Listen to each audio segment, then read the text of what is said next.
नमस्कार दोस्तों, आपका स्वागत है हमारे चैनल विचार वृद्धि पर। दोस्तों, आज का यह वीडियो बहुत ही ज्यादा खास होने वाला है। हम सभी को पता है कि अभी पितृपक्ष के पावन दिन चल रहे हैं और कल पितृपक्ष की प्रदोष यानी कि कल बुधवार के प्रदोष है। 11 और 12 दोनों दिन प्रदोष की तिथि मान्य होगी। 11 अक्टूबर को भी आप यह उपाय कर सकते हैं और 12 अक्टूबर यानी गुरुवार के प्रदोष के दिन भी कर सकते हैं। देखिए, वैसे तो 12 अक्टूबर को मासिक शिवरात्रि भी है, तो 12 अक्टूबर को प्रदोष और मासिक शिवरात्रि दोनों मान्य होगी और 11 और 12 को प्रदोष तिथि मान्य होगी। तो ध्यान रखना, ये उपाय आप 11 तारीख को भी कर सकते हैं, 12 तारीख को भी कर सकते हैं। जो व्रत करता है वह भी उपाय कर सकते हैं और जो व्रत नहीं करते हैं वो भी उपाय कर सकते हैं। देखिए, पितृपक्ष का प्रदोष होता है, बहुत ही ज्यादा खास होता है। तो सबसे पहले जानते हैं कि त्रयोदशी तिथि होगी, उसका प्रारंभ होगा 11 अक्टूबर को शाम को 5:37 पर त्रयोदशी तिथि समापन होगा। 12 अक्टूबर को रात में 7:53 पर 11 तारीख और 12 तारीख को दोनों ही दिन प्रदोष की तिथि है।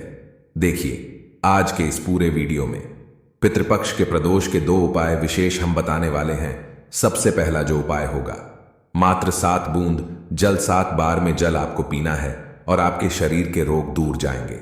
पितृ की कृपा से आपके घर में जो भी रोग है, आपके घर वालों को जो भी रोग हैं, वह सब दूर हो जाएंगे। यदि आपके बच्चे बात नहीं मानते हैं तो भी आपको यह उपाय करना चाहिए। मात्र 7 आपको जल पिलाना है या जल ग्रहण करना है और आपकी सारी परेशानियां जो हे पितृ दूर कर देंगे। पहला उपाय बहुत ही ज्यादा खास होने वाला है। और जो दूसरा उपाय है, अगर आपके बच्चे आपकी बात बिल्कुल भी नहीं मानते हैं, बुद्धि ज्ञान विवेक के लिए उपाय करना है। साथ ही साथ अगर आपके घर में धन संबंधित परेशानियों है तो उसे दूर करने के लिए देखो। पितृपक्ष में पितरों को प्रसन्न करने के लिए हमने कई प्रकार की उपाय किए हैं और ये पितृपक्ष का जो प्रदोष है ये इतना खास होता है कि ये जो दूसरा उपाय है ये बुद्धि ज्ञान से भी जुड़ा हुआ है और साथ ही साथ धन संबंधित परेशानियों को दूर करने के लिए भी ये उपाय सर्वश्रेष्ठ है। तो ये दोनों उपाय आप 11 और 12 दोनों तारीख को कर सकते हैं। बहुत ही प्यारे से उपाय होने वाला है। ये दोनों उपाय पूज्य गुरुदेव की ही कथा सुनकर के समझ करके समझाने का प्रयास करूंगा। लेकिन उससे हले आप सभी से रिक्वेस्ट करता हूं, चैनल पर अगर पहली बार आए हैं तो चैनल को जरूर सब्सक्राइब करें और कमेंट में ओम नमः शिवाय या जय पितृदेव जरूर लिखें। ये दोनों उपाय आप प्रदोष काल के समय आप करेंगे तो सर्वश्रेष्ठ होगा।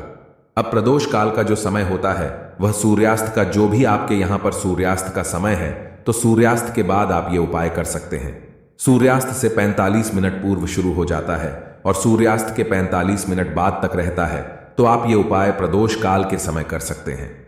अगर प्रदोष काल में नहीं कर पाते हैं तो सुबह से लेकर के रात्रि तक जब आपकी इच्छा हो तब आप ये उपाय कर सकते हैं। लेकिन ये उपाय पितृपक्ष में करते हो, पितृपक्ष के प्रदोष में करते हो तो सर्वोत्तम होता है।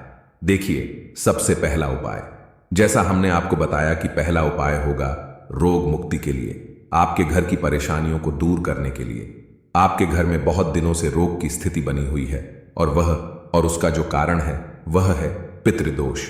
अगर पितृदोष लगता है तो शरीर में रोग भी होते हैं, घर के बच्चे बात नहीं मानते हैं, आपके जीवन में अंधकार रहता है। तो इसीलिए अगर आप चाहते हैं कि आप जीवन सुखमय बने, रोग मुक्ति वाला बने, तो आपको यह उपाय करना चाहिए। हो सके तो जिस जिस भी व्यक्ति को रोग है, जो रोगी व्यक्ति है, उपाय करना चाहिए। अब देखो, रोगी व्यक्ति अगर असमर्थ है कि वह चल नहीं पाता, मंदिर तक नहीं जा सकते हैं या ऐसी कोई परेशानी है तो उनके निमित्त घर का कोई भी व्यक्ति ये उपाय कर सकता है। समझना किस प्रकार से है। आपको लेना है एक बेलपत्र है, ठीक है। अब एक बेलपत्र आप भगवान शिव के मंदिर से चढ़ा हुआ लेकर के आ सकते हैं।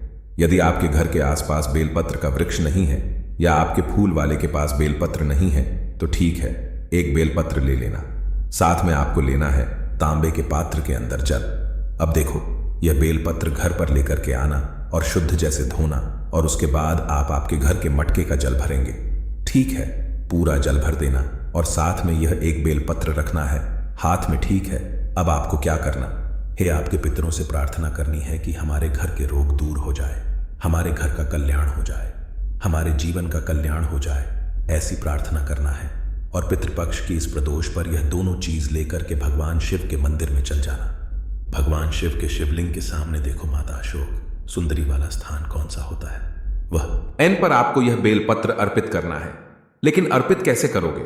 समझना, जैसे अर्पित करोगे बस छुआना है, यानी कि रखना नहीं है, बस छुआना है, स्पर्श करवाना है, सीधे हाथ से स्पर्श करवाना। माता अशोक सुंदरी वाले स्थान पर डंडी का हिस्सा जलाधारी की तरफ होना चाहिए और यही बेलपत्र भगवान शिव के शिवलिंग पर आपको अर्पित करवा देना है। आ गई आपको बात समझ में? यह बेलपत्र भगवान शिवलिंग पर जैसे ही अर्पित करोगे तब आपको कल्याणेश्वर महादेव का नाम लेना है। बहुत ध्यान से समझना। कल्याणेश्वर महादेव, हमने स्क्रीन पर आपको नाम दे दिया है, आप पढ़ लेना।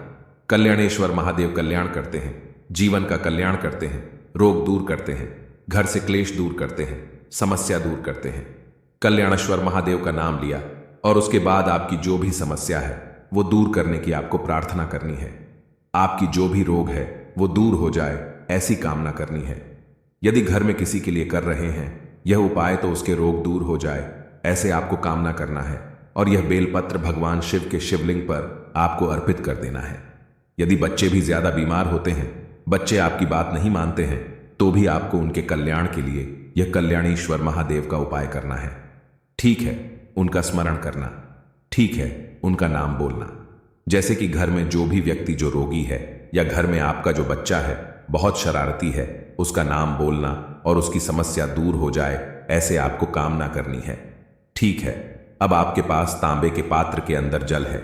यह पूरा जल भगवान शिव के शिवलिंग पर कल्याणेश्वर महादेव के नाम से ही आपको अर्पित करना है, या आप श्री शिवाय नमस्तुभ्यं का जाप करते हुए भी आप अर्पित कर सकते हैं। जैसे जल ही अर्पित करोगे, जलधारी के वह से जल आएगा। अब देखो, यहां पर एक चीज ये है कि तांबे के पात्र के अंदर या तो आप वो जल झेल लें, अगर वो जल झेल नहीं पाते आप तो एक खाली पात्र घर से लेकर के जाना और वो जलाधारी के वहां पर कोने पर आपको रख देना है। ठीक है, थोड़ा सा जल जो है पहले गिरने देना, यानी कि जो पितरों का स्थान है वहां पर यह कल्याणेश्वर महादेव के नाम से जो जल अर्पित करा है वो थोड़ा सा स्पर्श हो जाए, हो जान देना। फिर बाकी का जो जल है, ठीक है, वो आपको झेल लेना है, थोड़ा सा ही झेलना है। ठीक है, अब इस जल को क्या करना है, जो भी रोगी व्यक्ति जैसे घर पर है वह रोगी व्यक्ति, या घर पर आपके बच्चे हैं तो आपको घर पर लेकर के जाना है और उसको इसका आचमन सा बार में करवाना है, 7 टाइम में। मतलब आपको 7 बूंद आपको उसे जल का ग्रहण करवाना है। 7 बार में 7 बूंद करवा दीजिए। 7 चम्मच अगर लेकर के आ जाते हैं तो 7 चम्मच लेकर के आ जाइए। आपको 7 बार में वो पूरा जल उसे आचमन करवा देना है। बस इतना सा उपाय करना है। कल्याणेश्वर महादेव की कृपा से, पितरों की कृपा से उसके जीवन की जो भी उसकी समस्या होगी वो सब दूर हो जाएगी। रोग भी होगा तो वो दूर होएगा। ये हो गया पहला उपाय, वह ही प्यारा सा उपाय था। अब हम बात करते हैं दूसरे और विशेष उपाय की। ये उपाय भी आप 11 और 12 दोनों तारीख को कर सकते हैं। बहुत ही प्यारा सा उपाय जरूर नहीं है कि व्रत रखते हो तो ही आप ये उपाय करें। पितृपक्ष की प्रदोष चावल का दाना आपके घर से धन संबंधित परेशानियों को दूर करेगा, साथ ही साथ आपके घर में सुख शांति लेकर आएगा। पहली बात। दूसरी चीज लेना है एक हरा मूंग का दाना। अब हरा मूंग का जो दाना होता है वो बुद्धि, ज्ञान, विवेक के लिए होता है। अब देखो, यहां पर एक चीज समझना, पितृपक्ष की जो प्रदोष है इसमें अगर आपके बच्चे जो है आपकी बिल्कुल भी बात नहीं मानते हैं तो हरा मूंग इसीलिए लिया जाता है, ठीक है। और घर में अगर धन संबंधित परेशानी हो उनको दूर करने के लिए इसीलिए एक चावल का दाना लिया जाता है, ठीक है। आपको क्या करना है, तांबे का पात्र ले लेना, उसके अंदर जल भरना, आपके घर के मटकी के वहां पर जाना, जल भरना तांबे के पात्र के अंदर, जल, उसके अंदर वहीं पर आपको एक चावल का दाना डालना है जल के पात्र के अंदर और एक हर मूंग का दाना डालना है, ठीक है। पितरों के स्थान पर यानी कि मटके के वहां पर यह जल के पात्र के अंदर चावल डालना है और आपको एक हरा मूंग का दाना डालना है। अब इस पात्र को उठाना है और आपको घर के बाहर निकल जाना है और आपके घर के आसपास जो भी भगवान शिव का मंदिर हो तो देखो ये उपाय भी आप सुबह से लेकर के रात्रि तक जब आपकी इच्छा हो तब आप ये उपाय कर सकते हो। प्रदोष कल के समय भी कर सकते हो। देखो आपको क्या करना है, ये जो जल है आपको भगवान शिव के शिवलिंग पर अर्पित कर देना है। मात्र इतना सा काम करना है। पितृपक्ष में जो भी यह उपाय करता है तो पितृदोष की वजह से अगर आपके घर में धन संबंधित परेशानियां हैं तो वह दूर हो जाती हैं। पितृदोष की वजह से आपके घर में बुद्धि, ज्ञान, विवेक की कमी है तो वो भी दूर हो जाती है। तो देखो, आज का ये वीडियो बहुत ही प्यारा है। तो देखो ये दोनों उपाय बहुत ही प्यारे हैं। कल या परसों दोनों दिन आप ये उपाय कर सकते हैं। अगर आपको कुछ भी चीज समझ में ना आए तो एक बार कमेंट में पूछ लेना, गलती बिल्कुल भी नहीं करना है। श्री शिवाय नमस्तुभ्यम, हर हर महादेव, और कमेंट बॉक्स में जय श्री महाकाल जरूर लिखे।